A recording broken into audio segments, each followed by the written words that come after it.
साहेबांचा शेवटचा काळ हा पंढरपुरामध्ये होता.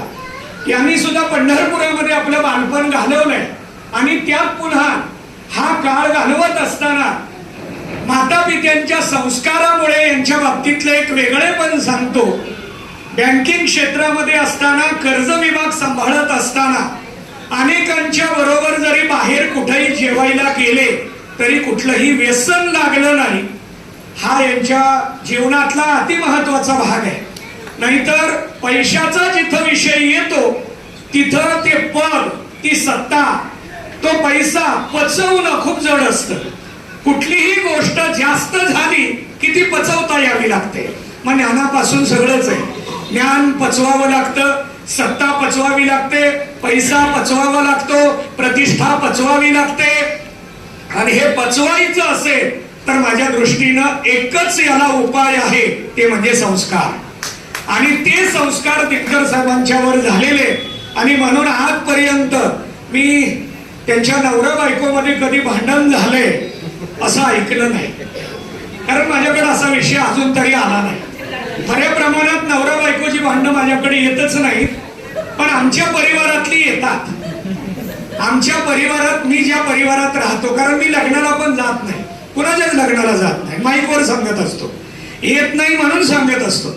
नाराज झालं तरी मला त्याचं काही अडचण नाही, कारण मी माझं जीवन ठरवलंय. आपण कुठं वेळ द्यायचा मी ठरवलंय. आपल्या जीवनामध्ये आयुष्य किती आहे, आपला वेळ कुठं खर्च करायचा.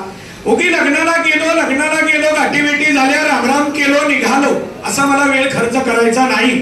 आणि म्हणून मी वेळ कुठं द्यायचा हे मी ठरवलंय. आणि म्हणून मी कुणाच्या लग्नाला जात नाही, साखरपुड्याला जात नाही, बैठक वगैरे तर विषय खूपच लांब आहे. त्यामुळं माझ्या समोर भांडणाचे विषय येतात परिवारातले. फक्त बाहेरचे कधी आले तरी मला काही त्यात तेवढा रस पण नसतो. आणि त्या अनुषंगानं मी कर्जाच्या बाबतीमध्ये लोकमंगल बँकेत संचालक नसताना सुद्धा संचालकापेक्षा जास्त कर्ज द्यायला शिफारस मी दिनकर साहेबांना केली असेल. पण दिनकर साहेबांनी सगळ्याला त्यांच्या पद्धतीनं बापूसाहेबांच्या समोर मांडून सगळ्याला कर्ज देण्याचं काम, सहकार्य करण्याचं काम. कारण माझा बापूसाहेबांशी सुद्धा चांगला संबंध आहे आणि दिनकर देशमुख साहेबांशी सुद्धा घरातला मैत्रीचा संबंध आहे. आम्ही नात्यात असलो तरी नात्यातल्या प्रमाणे कधीच राहिलो नाही. प्रभाकर असेल, दिनकर असेल, नातं बाजूला ठेवून आम्ही मित्राप्रमाणे वागलो, राहिलो. आणि त्यामुळं मैत्रीतलं देवाणघेवाण जी असते, मानसिक देवाणघेवाण, ही आमची खूप मोठ्या प्रमाणात झाली आहे. जी गोष्ट घरामध्ये सांगितली जात नाही ती गोष्ट आमची एकमेकाला आम्ही सांगितली आहे. इतका आमचा स्नेहाचा संबंध आहे. एकच विषय मी आपल्याला सांगू इच्छितो. माझं लोकमंगल बँकेमध्ये सेव्हिंग अकाउंट आहे, आता सुद्धा आहे. पण दिनकर देशमुख साहेबांच्या सहीनं माझे पैसे निघत होते. माझ्या अकाउंटवरचे पैसे दिनकर देशमुख साहेबांच्या सहीनं निघत होते. अशी मैत्री आम्ही केली आहे.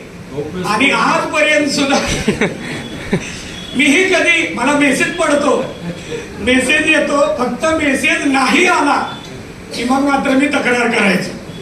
आणि ती तक्रार कर्मचाऱ्याला करत नव्हतो. दिनकर देशमुख साहेबाला म्हणणार मेसेजच नाही, काय झालंय. माझं फक्त लक्ष मेसेजवर असायचं, काढले किती आणि जमा झाली किती. बाकी जास्त त्या क्षेत्रातलं आम्हाला कळतही नव्हतं आणि गरज पण कधी वाटली नाही. कारण एका चांगल्या पदावर दिनकर देशमुख साहेब आहेत, आम्हाला काही त्यात डोकं खर्च करायची आवश्यकता नाही. आपली एक चांगली जवळची व्यक्ती, आम्ही त्यांना सांगितल्यानंतर कुठलाही विचार न करता आमचा शब्द पाळणारी व्यक्ती तिथं असेल तर त्या ज्ञानासाठी आम्ही आमची बुद्धी पुन्हा कशाला वेगळी खर्च करावी. आणि म्हणून आम्ही अकाउंट क्षेत्रामध्ये कधी मी लक्ष घातलं नाही. दिनकर देशमुख साहेबांनी सांगावं इथं असं आहे तसं आहे, चला ठीक आहे. त्यांचं मार्च एंडिंगला पण विषय असायचे, इकडचे पैसे या अकाउंटला, तिकडचे ते, त्यांच्या बँकिंग पद्धतीनं त्यांचं चालायचं. आम्ही कधीही कुठल्याही गोष्टीत लक्ष घातलं नाही. पण दिनकर देशमुख साहेबांचा प्रामाणिकपणा इतका मोठा होता. एवढे वर्ष ते सर व्यवस्थापक म्हणून काम पाहत असताना 1 रुपयाचा सुद्धा कोणाचा चहा त्यांनी पिला नाही. चहा पिऊन कर्ज दिलंय असं कधी आहे जीवनामध्ये. हे जे प्रामाणिकपणाचं वागणं आहे याला कारण माता पित्यांनी केलेले संस्कार. वारकरी संप्रदायामध्ये कीर्तन प्रवचनात वावरण्याचा काय परिणाम असतो मी आत्मविश्वासानं दिनकर देशमुख साहेबांसमोर सांगेन की वारकरी संप्रदायात आपण जर वावरलो तर काय होतं. दिनकर देशमुख साहेब होता हे मी आता इथं सांगेन, कारण मला त्याचा खूप अनुभव आहे.